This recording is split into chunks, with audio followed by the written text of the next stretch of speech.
കാണാതായ സ്ത്രീകൾക്ക് എന്തുപറ്റി?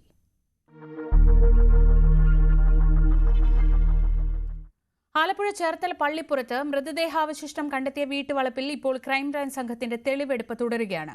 ജൈനമ്മ തിരോധാന കേസിലെ മുഖ്യപ്രതി സെബാസ്റ്റ്യനുമായാണ് ക്രൈംബ്രാഞ്ച് സംഘം തെളിവെടുപ്പ് നടത്തുന്നത്. സെബാസ്റ്റ്യനുമായി ബന്ധപ്പെട്ട് ഇതുവരെ 4 സ്ത്രീകളുടെ തിരോധാനമാണ് പോലീസ് പരിശോധിക്കുന്നത്. ശരണ്യ സ്നേഹജൻ വിവരങ്ങളുമായി. ശരണ്യ, ഏറ്റവും നിർണായകമായ ഒരു തെളിവെടുപ്പ് ഈ തിരോധാന കേസുകളുമായി ബന്ധപ്പെട്ട് ഏറ്റവും ആദ്യം വന്ന ജൈനമ്മ കേസിൽ അങ്ങനെ തന്നെ പറയാം. എന്തൊക്കെയാണ് ഇപ്പോൾ അവിടെ പരിശോധിച്ചുകൊണ്ടിരിക്കുന്നത്?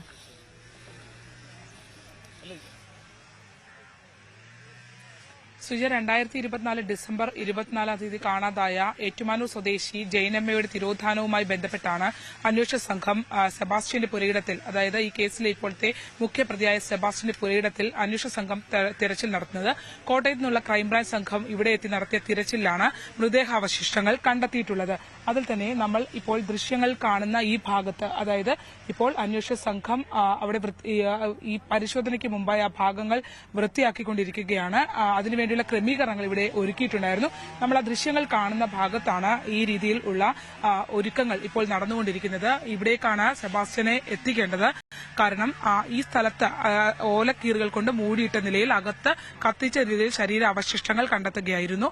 അത് പൂർണ്ണമായ ഒരു ശരീരാവശിഷ്ടങ്ങൾ അല്ല, മറിച്ച് എല്ലിൻ കഷ്ണങ്ങളാണ്. 150ഓളം വരുന്ന എല്ലിൻ കഷ്ണങ്ങളാണ് കത്തിച്ച നിലയിൽ അന്വേഷണ സംഘത്തിന് കണ്ടെത്താനായിട്ടുള്ളത്. അത് ആരുടേതെന്നതിനെ സംബന്ധിച്ചുള്ള DNA പരിശോധനകളടക്കം അതിന്റെ ഫലമടക്കം വരേണ്ടിയിരിക്കുന്നു. പക്ഷേ ഈ കോമ്പൗണ്ട് മൊത്തം ദുരൂഹത നിറഞ്ഞ ഒന്നാണ് എന്നുള്ളതാണ്. കാരണം നേരത്തെ ശ്രീജ സൂചിപ്പിച്ച കാര്യം തന്നെയാണ് അതിൽ പ്രധാനപ്പെട്ടത്. സെബാസ്റ്റ്യനുമായി ബന്ധപ്പെട്ട 3 സ്ത്രീകളുടെ തിരോധാനത്തിൽ പ്രത്യക്ഷ ബന്ധമുണ്ടെന്നും 4മതൊരു സ്ത്രീ കൂടെ കേന്ദ്രീകരിച്ച് 4 ചേർത്തല കേന്ദ്രീകരിച്ചുള്ള 3 സ്ത്രീകളുടെയും കൊല്ലം ഏറ്റുമാനൂർ കേന്ദ്രീകരിച്ചിട്ടുള്ള ജൈനമ്മയുടെ തിരോധാനവുമായി ബന്ധപ്പെട്ടുള്ള അന്വേഷണമാണ് ഇപ്പോൾ കൊല്ലം ആലപ്പുഴ ടീമുകളായി ക്രൈംബ്രാഞ്ച് സംഘം അന്വേഷിച്ചുകൊണ്ടിരിക്കുന്നത്.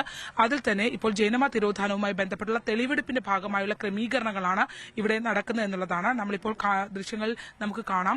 കൊല്ലത്ത് നിന്നുള്ള കോട്ടയത്തെ ക്രൈംബ്രാഞ്ച് ഡിവൈഎസ്പി സാജൻ സേവ്യർ അടക്കമുള്ള ആളുകൾ ആ സ്ഥലത്തേക്ക് എത്തിയിട്ടുണ്ടായിരുന്നു. ആലപ്പുഴ ക്രൈംബ്രാഞ്ച് SP ഷൌക്കത്ത് അലി അതിനു മുമ്പ് തന്നെ വന്ന ഈ സ്പോട്ട് നിരീക്ഷിച്ചിട്ട അദ്ദേഹവും ഉണ്ട്. അങ്ങനെയുള്ള കോട്ടയം ആലപ്പുഴ ജില്ലകൾ കേന്ദ്രീകരിച്ചുള്ള അന്വേഷണ ഉദ്യോഗസ്ഥരാണ്, തിരോധാന കേസുകളുമായി ബന്ധപ്പെട്ടുള്ള അന്വേഷണ ഉദ്യോഗസ്ഥരാണ് ഇപ്പോൾ ഈ കോമ്പൗണ്ടിൽ ഉള്ളത്.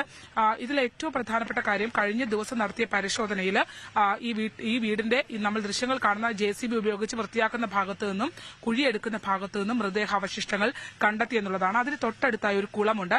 ഈ കുളവും ഒക്കെ സംശയത്തിന്റെ നിഴലിലാണ്. കാരണം അവിടെ മുഷിയെ വളർത്തിയിരുന്ന മത്സ്യങ്ങളെ വളർത്തിയിരുന്ന കുളമാണ്. മാത്രമല്ല സെപ്റ്റിക് ടാങ്ക് കൊണ്ട് വീടിനകത്ത് ഒരു മുറി മാത്രം ഗ്രാനൈറ്റ് വിരിച്ചതായി ഉണ്ട്. അവിടെയൊക്കെ ഈ വീടിനകത്ത് നിന്ന് വന്ന അന്ന് നടത്തിയ പരിശോധനയിൽ ബ്ലഡ് സ്റ്റെയിൻസ് കണ്ടെത്തിയിട്ടുണ്ടായിരുന്നു. അത്തരത്തിൽ വീടിനകം ഒപ്പം തന്നെ ഈ പുരയിടത്തിലെ വിവിധ കുളങ്ങൾ ഒപ്പം തന്നെ പുരയിടത്തിലെ വിവിധ ഭാഗങ്ങൾ എന്നിവ കേന്ദ്രീകരിച്ചുള്ള പരിശോധനയാണ് ഉണ്ടാകുന്നത്. ഇന്ന് ഇപ്പോൾ ഇവിടെ ഫയർഫോഴ്സിന്റെ ടീം എത്തിയിട്ടുണ്ട്. അവരെ കുളം പറ്റിക്കുന്നതിനുള്ള സംവിധാനങ്ങൾ ഇവിടെ ഒരുക്കിയിട്ടുണ്ട്. JCB ഉപയോഗിച്ചിട്ടുള്ള കുഴിച്ച് ഉള്ള പരിശോധന ഇവിടെ നടക്കുന്നുണ്ട്. ഒരു ഭാഗത്ത് തന്നെ ബാക്കിയുള്ള ഭാഗങ്ങൾ പുല്ല് വെട്ടി മാറ്റിക്കൊണ്ടേയിരിക്കുകയാണ്. അത്തരം ക്രമീകരണങ്ങളാണ് ഇവിടെ എല്ലാം നടന്നുകൊണ്ടിരിക്കുന്നത്. സെബാസ്റ്റ്യനെ എത്തിച്ചിട്ടുണ്ട്. സെബാസ്റ്റ്യൻ ഇപ്പോൾ അന്വേഷണ സംഘവുമായി വീടിനകത്ത് ആണുള്ളത്. പുറത്തെ ഭാഗങ്ങൾ പരിശോധിച്ചുകൊണ്ടിരിക്കുന്നതിനിടയിൽ അന്വേഷണ സംഘം അകത്തെ ഭാഗങ്ങളും ഇപ്പോൾ അകത്തുള്ള ദുരൂഹതകളെ സംബന്ധിച്ചുള്ള വിശദാംശങ്ങൾ, പ്രത്യേകിച്ച് ബ്ലഡ് സ്റ്റെയിൻസ് അടക്കം കണ്ടെത്തിയ സംഭവങ്ങളെ സംബന്ധിച്ചുള്ള വിശദാംശങ്ങൾ തേടിക്കൊണ്ടിരിക്കുകയാണ്. കഴിഞ്ഞ ദിവസം ജൈനമ്മ തിരോധാന കേസുമായി ബന്ധപ്പെട്ട് അന്വേഷണ സംഘം ഇവിടെ കോട്ടയം ക്രൈംബ്രാഞ്ച് സംഘം ഇവിടെ എത്തിയിട്ടുണ്ടായിരുന്നു. ഇവിടുത്തെ, അതായത് ചേർത്തല നഗരത്തിലെ തന്നെ 2 ധനകാര്യ സ്ഥാപനങ്ങളിൽ ജൈനമ്മയുടെ സ്വർണം എത്തിച്ചതായി കണ്ടെത്തിയിട്ടുണ്ട്. കുന്നത്ത് ജുവലറി, ഒപ്പം തന്നെ അതിന് തൊട്ടടുത്തുള്ള DYSP ഓഫീസിന് നേരെ എതിർവശത്തുള്ള വെങ്കടേശ്വർ ജുവലറി എന്നിവിടങ്ങളിൽ അവിടെ സ്വർണം ഉരുക്കുകയും മറ്റു സ്ഥലത്ത് പണയം വെക്കുകയും ചെയ്തിട്ടുള്ളതായി കണ്ടെത്തുകയും ചെയ്തിരുന്നു. അങ്ങനെ ഇതുവരെ പിടുത്തം കൊടുക്കാത്ത ഒരാൾ വളരെയധികം ഈ തിരോധാന കേസുകളിൽ ഇൻവോൾവ്മെന്റ് ഉണ്ട് എന്ന് പോലീസിന് മനസ്സിലാവുകയും എന്നാൽ അത് ഔദ്യോഗികമായി സ്ഥിരീകരിക്കാൻ കഴിയാത്ത രീതിയിൽ വളരെ ബുദ്ധിപൂർവ്വം ആ കേസുകളിൽ നിന്നൊക്കെ അകന്നു നിൽക്കുകയും ചെയ്യുന്ന ഒരു പ്രതിയുമായാണ് ഇപ്പോൾ ഏറ്റവും ഒടുവിലായി ക്രൈംബ്രാഞ്ച് സംഘത്തിന് കിട്ടിയ തെളിവുകളുമായി അവർ ഇവിടേക്ക് എത്തിയിരിക്കുന്നത്. അവർക്ക് ഇവിടെ നിന്ന് കിട്ടുന്ന ഓരോ വിവരങ്ങളും വളരെ നിർണായകമാണ്. കാരണം മറ്റ് തിരോധാന കേസുകളുമായി ബന്ധപ്പെട്ടുള്ള കണക്ഷൻസ് അല്ലെങ്കിൽ ഈ കേസിലെങ്കിലും അയാളെ നിയമത്തിന്റെ മുന്നിലേക്ക് കൊണ്ടുവരാൻ കഴിയണമെന്നുള്ള ഒരു ദൃഢനിശ്ചയത്തോടു കൂടിയാണ് അന്വേഷണ സംഘം നിൽക്കുന്നത് എന്നുള്ളതാണ്. മൂന്ന് IPS ഉദ്യോഗസ്ഥർ ഇതിനകത്ത് സ്ഥിരമായി ഈ കാര്യങ്ങൾ നിരീക്ഷിച്ചു വരുന്നു.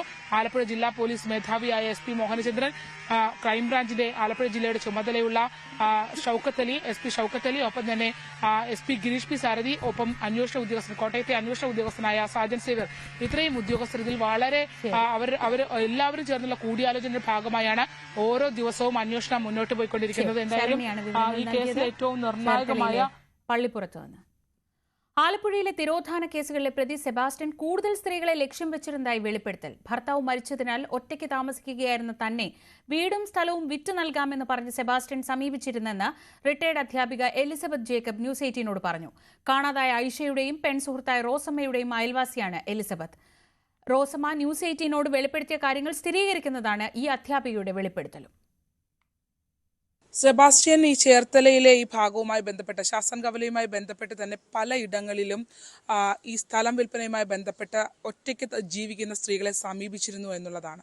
അതിൽ പല ദുരൂഹതകളും നിലനിൽക്കുന്നുമുണ്ട് ഈ നാട്ടിൽ. ഇപ്പോൾ നമ്മളിപ്പോൾ ഉള്ളത് അതായത് ഐഷയെ കാണാതായിട്ട് 2012 കാണാതായതാണ്. ഐഷയുടെ തൊട്ടടുത്ത് താമസിക്കുന്ന എൽസമ്മ ജേക്കബ് എന്ന റിട്ടയർഡ് അധ്യാപികയുടെ ഒപ്പമാണ് നമ്മളുള്ളത്. ഈ സെബാസ്റ്റ്യൻ ഇവിടെയും വന്നിട്ടുണ്ട് അല്ലേ? ഈ സ്ഥലം എൻ്റെ വീട്ടിൽ വന്നിട്ടുണ്ട്. ഞാൻ ഒറ്റയ്ക്ക് താമസിക്കുക. അപ്പം ഞാൻ ഒറ്റയ്ക്ക് താമസിക്കേണ്ട സ്ഥലവും വരെ വഴിയില്ലാത്തതുകൊണ്ട് ടീച്ചറെ ഞാൻ റോഡ് സൈഡ് സ്ഥലവും വരെ വാങ്ങിച്ചു തരാം, പിന്നെ ഇത് അവരെടുത്തോളാമെന്ന് പറഞ്ഞു. ഞാൻ പറഞ്ഞു അങ്ങനെ എനിക്ക് സ്ഥലവും വരെ ആവശ്യമില്ല, എനിക്ക് ഇത് തന്നെ മതിയെന്ന് പറഞ്ഞു. അങ്ങനെ അയാൾ പോവുകയും ചെയ്ത് അയാൾ കൊടുത്തിട്ടുമില്ല. അങ്ങനെ സമീപിച്ചതാണ് സ്ഥലം പിന്നെ വസ്തു വിൽപ്പനയുമായിട്ട് ബന്ധപ്പെട്ട്. റോഡ് സൈഡിൽ ഇതിന് പകരം റോഡ് സൈഡിൽ പള്ളിയുടെ അടുത്തായിട്ട്, ഞങ്ങൾ ക്രിസ്ത്യാനിയില്ലേ, അതുകൊണ്ട് പള്ളിയുടെ അടുത്തായിട്ട് സ്ഥലവും വരെയും നല്ലത് വാങ്ങിച്ചു തരാം എന്നും പറഞ്ഞുകൊണ്ട് വാഗ്ദാനം ചെയ്തുകൊണ്ടാണ് ഇവിടെ വന്നത്. എനിക്ക് ആ മനുഷ്യനെ അറിയാമായിരുന്നുകൊണ്ട് അയാൾ ഉടായിപ്പാണെന്നുള്ളത് നമ്മുടെ സ്വന്തക്കാർ പറഞ്ഞതുകൊണ്ട് ഞാൻ പറഞ്ഞു അതിൻ്റെ ആവശ്യം എനിക്കില്ല, എനിക്ക് വസ്തു പിന്നെ വിറ്റിട്ട് ഇവിടെ പോകുന്ന പ്രശ്നമില്ലെന്ന് പറഞ്ഞു. ഈ വഴിയിലേക്ക് വരുമ്പോൾ റോസമ്മയുടെ വീട്ടില് സ്ഥിരമായി വരുന്ന ഒരാളായിരുന്നു എന്ന് അവർ തന്നെ സ്ഥിരീകരിക്കും. അവസരമായിട്ട് വന്നുകൊണ്ടിരുന്ന ആളായിരുന്നു. രാത്രി കാലങ്ങളിലും വരും. ഈ വരുന്ന വഴിക്കൊക്കെ ടീച്ചർ കാണാറുണ്ടായിരുന്നു. ഇയാളെ നേരത്തെ സെബാസ്റ്റ്യൻ നേരത്തെ കണ്ടിട്ടുണ്ട്. സെബാസ്റ്റ്യനെ ഞാൻ ഇവിടെ വന്ന് സ്ഥലം ചോദിക്കുന്നതിന് ഇല്ല, ആദ്യമായിട്ട് ഞാൻ ഈ സെബാസ്റ്റ്യനെ കാണുന്നത് അയാൾ അവരുടെ വീടിന്റെ അരപ്രൈസ്, ഞാൻ മുമ്പ് പറഞ്ഞില്ലേ, അരപ്രൈസിൽ ഇരിക്കുന്നതാണ്. അപ്പോൾ അവിടെ JCB കൊണ്ടുവന്ന് അവരുടെ പുരയിടത്തിൽ പിന്നെ വേരൊക്കെ തെങ്ങിൻ്റെയും മരത്തിൻ്റെയൊക്കെ വേര് മാന്തിക്കുന്നുണ്ട്. അങ്ങനെ ആരും ചെയ്യാത്ത കാരണം ഇവർ സ്ഥലത്തില്ലാഞ്ഞുകൊണ്ട് ഞാൻ ചോദിച്ച് നോക്കാൻ പോയതാണ് അയൽവാസി എന്ന നിലയിൽ. അന്നേരം അയാൾ ചോദിച്ചു എന്നോട് എന്താ നോക്കുന്നത്. ഞാൻ പറഞ്ഞില്ല ഇത് മതം എന്താണ് ആരാണെന്ന് അറിയാനാണെന്ന് പറഞ്ഞു. അത് ഞാൻ എന്നെ ഏൽപ്പിച്ചിട്ട് പോയതാണെന്ന് പറഞ്ഞു. എന്നിട്ട് എന്നെ അങ്ങോട്ട് വിളിച്ച് വരാം. ഞാൻ പറഞ്ഞു അങ്ങോട്ട് വരേണ്ട കാര്യം എനിക്കില്ല, എനിക്ക് വേറെ ജോലിയുണ്ടെന്ന് പറഞ്ഞു. ഞാൻ ഇനി പോരുകയും ചെയ്തു. അങ്ങനെയാണ് ആ മനുഷ്യനെ ആദ്യമായിട്ട് കാണുന്നത്. അത് കഴിഞ്ഞാൽ ഇവിടെ വന്നപ്പം ഞാൻ ചോദിച്ചു പേരെന്താണ്, വസ്തു ചോദിച്ചു വന്നപ്പോൾ ചോദിച്ചു പേരെന്താണ്. എൻ്റെ പേര് സെബാസ്റ്റ്യൻ എന്നാണ്, പള്ളിപ്പുറത്താണ് വീടെന്നും പറഞ്ഞു. അത് വെച്ചുകൊണ്ട് എൻ്റെ സ്വന്തക്കാരൊക്കെ ചോദിച്ചപ്പോഴാണ് പറഞ്ഞ് ഇയാൾ ശരിയല്ല, അടുപ്പിക്കുകയും ചെയ്യരുതെന്ന് പറഞ്ഞു. ചേർത്തല ശാസ്താംകവലയിൽ നിന്നും ശരണ്യ സ്നേഹജൻ, ന്യൂസ് 18.